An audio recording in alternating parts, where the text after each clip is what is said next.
ರಾಜ್ಯಸಭೆ ಎಲೆಕ್ಷನ್ ಕ್ಷಣ ಕ್ಷಣಕ್ಕೂ ಬಹಳ ರೋಚಕವಾದಂತ ಸನ್ನಿವೇಶ. ಮೇಲ್ಮನೆ ಚುನಾವಣಾ ಅಖಾಡದಲ್ಲಿ ರಣತಂತ್ರ ಬಹಳ ನಡೀತಾ ಇದೆ. ಅಡ್ಡ ಮತದಾನದ ಮೇಲೆ ಎಲೆಕ್ಷನ್ ನ ಭವಿಷ್ಯ ನಿಂತಿದ್ಯಾ? ಹಾಗಾದ್ರೆ ಎಲ್ಲ ನಾಯಕರು ಅದನ್ನೇ ಹೇಳ್ತಿದ್ದಾರೆ.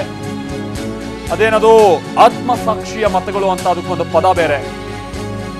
ಕೇಸರಿ ಪಡೆ ಶಾಸಕರ ಮೇಲೂ ಸಿದ್ದು ಕ್ರಾಸ್ ಕಂಡಿದ್ಯಾ ಅಂದ್ರೆ ಬಿಜೆಪಿ ಶಾಸಕರ ಮೇಲೆ ಕೊನೆಯ ಕ್ಷಣದಲ್ಲಿ ಆಟವನ್ನೇ ಬದಲಾಗಿಸಿಬಿಡುತ್ತಾ ಈ ಕ್ರಾಸ್ ವೋಟಿಂಗ್. ಕೌಂಟ್ ಡೌನ್ ಶುರುವಾಗುತ್ತಲೇ ಟ್ವಿಸ್ಟ್ ಮೇಲೆ ಟ್ವಿಸ್ಟ್ ಅನ್ನ ಕೂಡ ನಾವು ಗಮನಿಸ್ತಾ ಇದ್ದೀವಿ. ಹೌದು, ಈ ಬಾರಿಯ ರಾಜ್ಯಸಭೆ ಚುನಾವಣೆ ಇನ್ನಿಲ್ಲದ ಕುತೂಹಲವನ್ನ ಕೆರಳಿಸಿದೆ. ಎಲೆಕ್ಷನ್ ಹತ್ತಿರವಾಗುತ್ತಲೇ ರಾಜಕೀಯ ಪಕ್ಷಗಳ ಆಟ ಕ್ಷಣ ಕ್ಷಣವೂ ಬದಲಾಗ್ತಾ ಇದೆ. ಅಡ್ಡ ಮತದಾನದ ಮೇಲೆನೆ ರಾಜ್ಯಸಭೆಯ ಭವಿಷ್ಯ ನಿಂತಿದೆ ಅನ್ನುವಂಥದ್ದು ಕೂಡ ಅಷ್ಟೇ ಸ್ಪಷ್ಟ.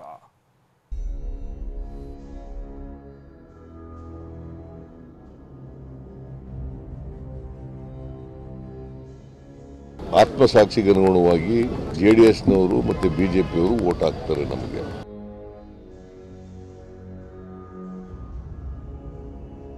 ದೇವೇಗೌಡರು ರಾಜ್ಯಸಭೆಗೆ ನಿಂತಿದ್ದಾಗ ನಾವು ಕ್ಯಾಂಡಿಡೇಟ್ ಹಾಕುವ. ರಾಜ್ಯಸಭೆ ಎಲೆಕ್ಷನ್ಗೆ ಕೌಂಟ್ ಡೌನ್ ಶುರುವಾಗಿದೆ. ಚುನಾವಣೆ ಕ್ಷಣ ಕ್ಷಣಕ್ಕೂ ರಣರೋಚಕವಾಗ್ತಿದೆ. ಬಿಜೆಪಿ, ಕಾಂಗ್ರೆಸ್ ಮತ್ತು ಜೆಡಿಎಸ್ ಮೂರೂ ಪಕ್ಷಗಳು ತಂತ್ರಗಾರಿಕೆಯಲ್ಲಿ ಮುಳುಗಿವೆ. ಆಗಿದ್ದಾಗ್ಲಿ ಎಲೆಕ್ಷನ್ ಗೆಲ್ಲಲೇಬೇಕು ಅಂತ ಪಣ ತೊಟ್ಟು ಅಖಾಡಕ್ಕಿಳಿದು ಇದೀಗ ಗೆಲುವಿಗಾಗಿ ಇನ್ನಿಲ್ಲದ ಸರ್ಕಸ್ ನಡೆಸ್ತಿವೆ. ಸಂಖ್ಯಾಬಲವಿಲ್ಲದೆ ಇದ್ರೂ, ಮತಗಳ ಕೊರತೆ ಇದ್ರೂ ಗೆಲ್ಲೋ ವಿಶ್ವಾಸ ಮಾತ್ರ ಯಾರದ್ದೂ ಕಡಿಮೆಯಾಗಿಲ್ಲ. ಅದಕ್ಕೆ ಕಾರಣವೇ ಕ್ರಾಸ್ ವೋಟಿಂಗ್.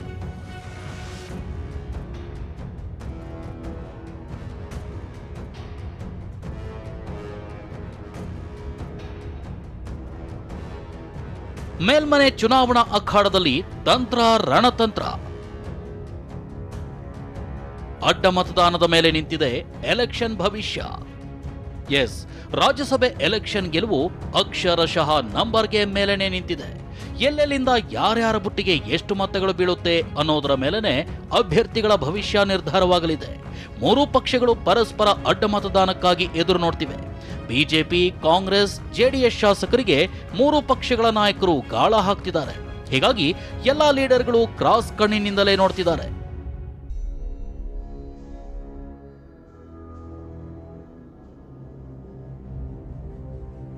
ಕೊನೆ ಕ್ಷಣದಲ್ಲಿ ಆಟವೇ ಬದಲಾಗ್ಬಿಡುತ್ತಾ? ಹೌದು, ಯಾರಿಗೆ ಅಡ್ಡ ಮತದಾನ ಮಾಡ್ತಾರೆ ಅನ್ನೋದೇ ಸದ್ಯದ $1 ಮಿಲಿಯನ್ ಪ್ರಶ್ನೆ.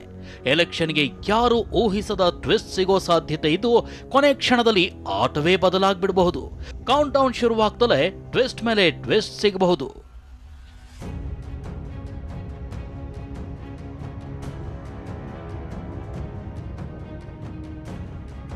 ಆತ್ಮಸಾಕ್ಷಿಯಾಗಿ ಬಿಜೆಪಿ, ಜೆಡಿಎಸ್ನಿಂದ ಮತ ಹಾಕ್ತಾರೆ. ಬಿಜೆಪಿಯಿಂದಲೂ ವೋಟ್ ಬೀಳುತ್ತೆ ಎಂದ ಸಿದ್ದರಾಮಯ್ಯ. ಕೆಲವರು ಆತ್ಮಸಾಕ್ಷಿಗೆ ಅನುಗುಣವಾಗಿ ಜೆಡಿಎಸ್ನವರು ಮತ್ತೆ ಬಿಜೆಪಿಯವರು ವೋಟ್ ಹಾಕ್ತಾರೆ. ನಮಗೆ ಕೆಲವರು ಆತ್ಮಸಾಕ್ಷಿಗೆ ಅನುಗುಣವಾಗಿ ಜೆಡಿಎಸ್ನವರು ಮತ್ತೆ ಬಿಜೆಪಿಯವರು ವೋಟ್ ಹಾಕ್ತಾರೆ. ನಮಗೆ ಅದರಿಂದ ನಾವು ಗೆಲ್ತೀವಿ ಅಂತಕ್ಕಂಥ ವಿಶ್ವಾಸ ನನಗಿದೆ. ಕೇಳಿದ್ರಲ್ಲ ಸಿದ್ದರಾಮಯ್ಯ ಮಾತನ್ನ. ಆತ್ಮಸಾಕ್ಷಿಯಾಗಿ ಬಿಜೆಪಿ, ಜೆಡಿಎಸ್ನಿಂದ ನಮಗೆ ಮತ ಹಾಕ್ತಾರೆ, ಎಷ್ಟು ಅವಶ್ಯಕತೆ ಇದೆಯೋ ಅಷ್ಟು ಮತ ಬರಲಿದೆ ಅಂತ ವಿಪಕ್ಷ ನಾಯಕ ಸಿದ್ದರಾಮಯ್ಯ ಹೇಳಿದ್ದಾರೆ. ಈ ಮೂಲಕ ಜೆಡಿಎಸ್ ಮಾತ್ರವಲ್ಲ, ಬಿಜೆಪಿಯಿಂದಲೂ ನಮಗೆ ಮತ ಹಾಕ್ತಾರೆ ಅಂತ ಹೇಳಿದ್ರು. ಕಾಂಗ್ರೆಸ್ ಕೇವಲ ಜೆಡಿಎಸ್ ಮತಗಳ ಮೇಲೆ ಅಲ್ಲ, ಬಿಜೆಪಿ ಮತಗಳ ಮೇಲೂ ಕಣ್ಣಿಟ್ಟಿದೆ ಅಂತ ಸಂದೇಶ ರವಾನಿಸಿದ್ದಾರೆ. ನೋಡಪ್ಪ, ನಾವು ಕ್ಯಾಂಡಿಡೇಟ್ ಆಗಿದ್ದೀವಿ. ನಮ್ಮ ಹತ್ರ ಸರ್ಪ್ಲಸ್ ವೋಟು 25 ವೋಟ್ ಇದ್ದಾವೆ, ಗೊತ್ತಾಯ್ತಾ? ಅದಲ್ಲದೆ ಸೆಕೆಂಡ್ ವೋಟು ಹಾಕಿದ್ವಿ. ಕೆಲವರು ಆತ್ಮಸಾಕ್ಷಿಗೆ ಅನುಗುಣವಾಗಿ ಜೆಡಿಎಸ್ನವರು ಮತ್ತು ಬಿಜೆಪಿಯವರು ವೋಟ್ ಹಾಕ್ತಾರೆ. ನಮಗೆ ಕೆಲವರು ಆತ್ಮಸಾಕ್ಷಿಗೆ ಅನುಗುಣವಾಗಿ ಜೆಡಿಎಸ್ನವರು ಮತ್ತು ಬಿಜೆಪಿಯವರು ವೋಟ್ ಹಾಕ್ತಾರೆ. ನಮಗೆ ಅದರಿಂದ ನಾವು ಗೆಲ್ತೀವಿ ಅಂತಕ್ಕಂಥ ವಿಶ್ವಾಸ ನನಗಿದೆ. ನಂಬರ್ 2, ಜೆಡಿಎಸ್ನಲ್ಲಿ ಇರೋರು, ಈಗ ನಾವು ಮುಸ್ಲಿಂ ಮೈನಾರಿಟಿ ಕ್ಯಾಂಡಿಡೇಟ್ ಆಗಿದ್ದೀವಿ ಅಲ್ವಾ? ಮೈನಾರಿಟಿ ಕ್ಯಾಂಡಿಡೇಟ್ ಹಾಕಿರೋದ್ರಿಂದ ಅವರು ಬೆಂಬಲ ಕೊಡ್ತಾರೆ ಅಂತಕ್ಕಂಥ ವಿಶ್ವಾಸ ಇದೆ. ಎಷ್ಟು ಆತ್ಮಸಾಕ್ಷಿ ಮತಗಳು ಬರ್ಬೋದು? ಆ?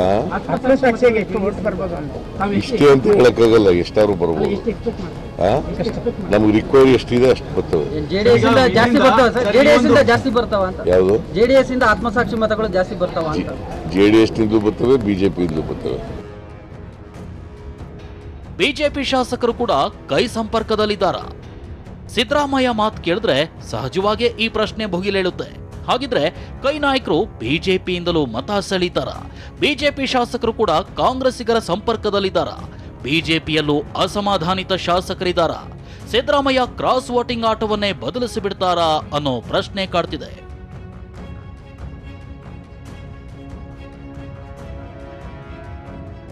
ಜೆಡಿಎಸ್ ನಮ್ಮನ್ನ ಬೆಂಬಲಿಸುತ್ತೆ.